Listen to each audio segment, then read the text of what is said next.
Welcome to ప్రజాప్రతినిధి news. Siddipet జిల్లా దుబ్బాక నియోజకవర్గం విస్తృత స్థాయి సమావేశం సందర్భంగా దుబ్బాక కాంగ్రెస్ పార్టీ ఇన్ఛార్జి చెరుకు శ్రీనివాస్ రెడ్డి నియోజకవర్గ కోఆర్డినేటర్ సమావేశం నిర్వహించారు. ఈ కార్యక్రమానికి ముఖ్య అతిథిగా మెదక్ కాంగ్రెస్ పార్టీ నీలం మధు హాజరయ్యారు.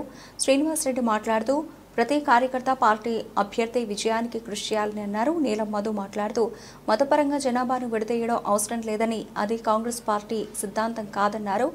ఏఐసీసీ ఆదేశాల మేరకు ప్రతి కార్యకర్త పార్టీ ప్రయోజనాల కోసం పనిచేయాలన్నారు. పార్లమెంటు ఎన్నికల్లో విజయమే లక్ష్యంగా పోరాడాలని కార్యకర్తలకు సూచించారు. ఈ సమావేశంలో సిద్దిపేట మెదక్ జిల్లా అధ్యక్షులు, జిల్లా ఇన్ఛార్జ్ మైనంపల్లి హనుమంతరావు, జిల్లా సీనియర్ నాయకులు, నియోజకవర్గ వివిధ మండల అధ్యక్షులు, మహిళా నాయకురాలు, కార్యకర్తలు తదితరులు పాల్గొన్నారు.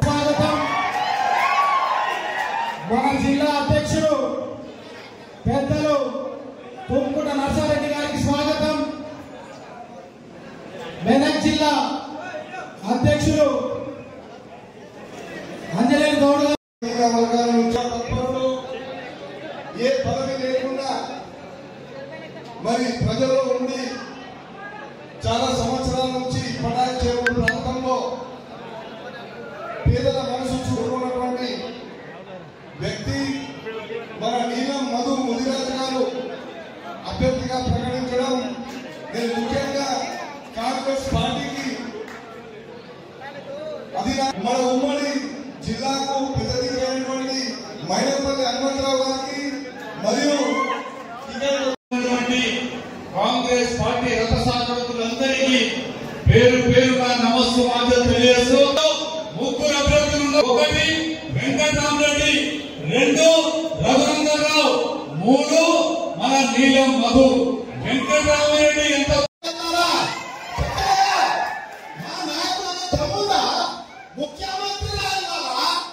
ముఖ్యమంత్రి కుర్చీలో ఇంతకుముందు పెద్ద ముఖ్యమంత్రి కుర్చీకి తిరిగియాలని మీకు కనిపిస్తారా? ముఖ్యమంత్రి కుర్చీ తిరిగియాలా? ఏమంటున్నారు? మానవం గారు శ్రమణిస్తాం కొడుతున్నారా చెప్తున్నా. ఆడబడి పుట్టే కాదు ఆ వచ్చి అంతేకాదు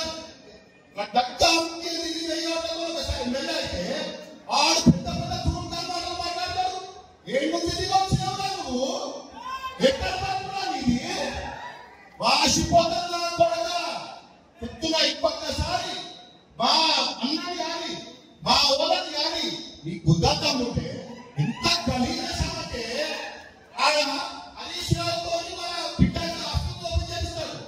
ఆయన చక్కగా గుడిగా వస్తాడు. అది స్వయం రావాలని గుడిగట్టాడు. మరి ఇప్పుడు ఆయన కదా మాట్లాడలేదు. ఆయన ఇప్పుడు హరీష్ రావు కావాలంటాడు. మన కాంగ్రెస్ ప్రభుత్వం ఎమ్మెల్యే లేక మన ప్రభుత్వం లేక ఇక్కడ ఉన్న కార్యకర్తలు అందరూ కూడా ఇబ్బంది పడుతున్నారు. అందులో మన 3 కాన్స్టిట్యూన్సీలే ఎక్కువ ఇబ్బంది పడుతున్నాయి. ఎందుకంటే ఇక్కడ హరీష్ రావు ఉన్నాడు, అక్కడ కేసీఆర్ ఉన్నాడు.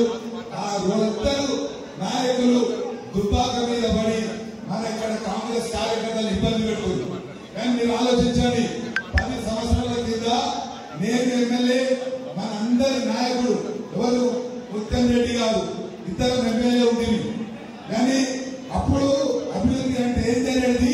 మాకు గీతారెడ్డి గారు మంత్రి ఉన్నా, ఉత్తమ్ రెడ్డి మంత్రి ఉన్నప్పుడు కూడా మన దగ్గర తొగుటల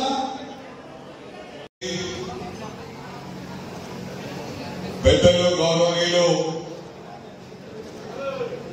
సీనియర్ బీసీ నాయకులు నీలం మదన్న గారు, అదేవిధంగా రెడ్డి గారు, మరి ముఖ్యంగా గమనించాలి, ఉమ్మడి రాష్ట్రంలోనే ఈ దుబ్బాకలో జరిగిన అభివృద్ధి మరి నేను ఎక్కడ కూడా విజయవాడ వెళ్ళినా, వైజాగ్ వెళ్ళినా ఎక్కడ కూడలేదు. ఆ సమయంలో డబుల్ రోడ్లు, సెంటర్ లైటింగ్లు ఈ విధంగా వాళ్ళు పనిచేసినా అని చెప్పి మిమ్మల్ని అడుగుతా ఉన్నా. దుబ్బాక ప్రజలకు విజ్ఞప్తి చేస్తా ఉన్నా, గుండె మీద చేసుకొని ఆత్మ పరిశీలన చేసుకోవాలని చెప్పి సందర్భంగా మనం చేస్తా ఉన్నా.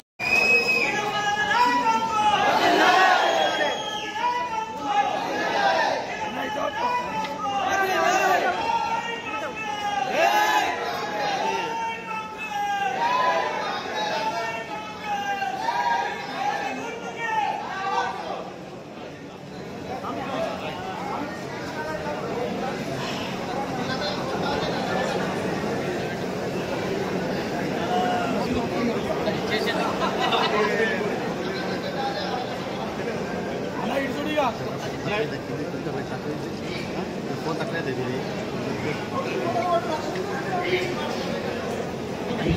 మన ఎంపీ రాహుల్ గాంధీ గారి నాయకత్వం, ప్రియాంక గాంధీ గారి నాయకత్వం నుంచి ఇక్కడ దుబ్బాక కాన్స్టిట్యూన్సీ లో సీనన్న క్యాంప్ ఆఫీస్ ఉంటుంది, ఇన్ఛార్జ్ ఉంటాడు. అక్కడికి వచ్చి మీ సమస్యలన్నీ ప్రతి వారంలో ఒక రోజు ఇక్కడనే దుబ్బాకలో వచ్చి కూర్చొని మా నిధులు తీసుకొని ఈ ప్రాంతాలంతా అభివృద్ధి చేసి చూపిస్తామని చెప్పి తెలియజేస్తున్నాం. కాంగ్రెస్ పార్టీ మాట ఇస్తే కట్టుబడి ఉంటుంది. ఎందుకంటే తెలంగాణ ఇచ్చిన తల్లి సోనియా గాంధీ ఇచ్చిందా లేదా తెలంగాణ? సోనియా గాంధీ రుణం తీసుకోవాలా లేదా? ఇంకొకటి, ఈ నెల్లూరు జిల్లా గడ్డ నుంచి ఒక ఆడబిడ్డ ప్రధానమంత్రి అయింది ఇందిరాగాంధీ. ఆ గడ్డ నుంచి ఒక బీసీ బిడ్డకు, ఒక బడుగు బలహీన వర్గాల బిడ్డకు, ఒక పేదింటి బిడ్డ మీ ఇంట్లో మధ్యలోకి మీ పేద కుటుంబంలోకి ఈ స్థాయికి ఒక వార్డు మెంబర్ నుంచి ఒక ఎంపీ దాకా పోతుందంటే మీ మధ్యలోకి మీ కొడుకు పోతుంది అనుకుంటా, మీ కొడుకు మీ ఇంట్లో మీ తమ్ముడు పోతుందని చెప్పి మీరందరూ దీపించండి, నాకు ఓటేసి పార్లమెంట్ పంపించే బాధ్యత తీసుకోవాలని చెప్పి తెలియజేస్తున్నా. ఆ ఇందిరమ్మ ఆ రోజు మెదక్ నుంచి ఎట్లయితే గెలిచిందో నీళ్ళమ్మది కూడా ఈ ఇందిరమ్మ పరిపాలించిన గడ్డ నుంచి మెదక్ గడ్డ నుంచి నీళ్ళమ్మది కూడా పార్లమెంట్ పోతే రాహుల్ గాంధీ గారు, సోనియా గాంధీ గారు కూడా, ప్రియాంక గాంధీ గారు ఏం చెప్తారంటే మా అత్తమ్మ పోటీ చేసి అక్కడ నుంచి ప్రధానమంత్రి అయితే అక్కడి నుంచి వచ్చిన బిడ్డ, ఒక పడుగు బలహీన వర్గాల బిడ్డ, ఒక పేదల బిడ్డ వచ్చిందో ఆ పేదల బిడ్డకు భారీ నిధులు ఇచ్చి ఆ జిల్లాను బాగా డెవలప్ చేయాలని